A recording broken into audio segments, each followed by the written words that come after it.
Summer holidays మొత్తం ఇంట్లోనే గడిపేసాము అనుకుంటే చివర్లో మాత్రం ప్రయాణం తగిలిందండి. ఆ రోజు మేము మా అమ్మ వాళ్ళ ఊరికి వెళ్తున్నాము, అనుకోకుండా బయలుదేరాము. అంత సడన్గా ఎందుకు వెళ్ళామనేది నెక్స్ట్ వీడియోస్లో చెప్తానండి. ఇంకా కారులో గ్యాస్ అయిపోయింది.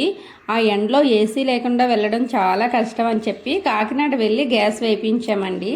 ఏదో 5 మినిట్స్లో అయిపోతుంది అనుకుంటే ఏకంగా 2 అవర్సే పట్టిందండి. అక్కడే ఆఫ్టర్నూన్ అయిపోయింది. ఇంకా ఆకలి కూడా వేస్తుంది కదా అని చెప్పి కారులోనే కొంచెం ఫుడ్ తిని మళ్ళీ బయలుదేరాము. తర్వాత అన్నవరంలో టీ బ్రేక్కి ఆగి మా జర్నీని కంటిన్యూ చేసామండి. ఇంకా ఆ మాట ఈ మాట చెప్పుకుంటూ ఉండగానే నర్సీపట్నం రీచ్ అయ్యాము. సడన్గా క్లైమేట్ చేంజ్ అయిపోయింది. భారీగా వర్షం కురిసింది. చెట్లు కూడా పడిపోయాయండి. నర్సీపట్నంలో అడుగు పెడితే చాలు ఎన్నో మెమరీస్ ఉంటాయి నాకు. All my degree days are coming back to my mind. తర్వాత కొత్తకోటలో అయితే ఒక్క చినుకు కూడా లేదు.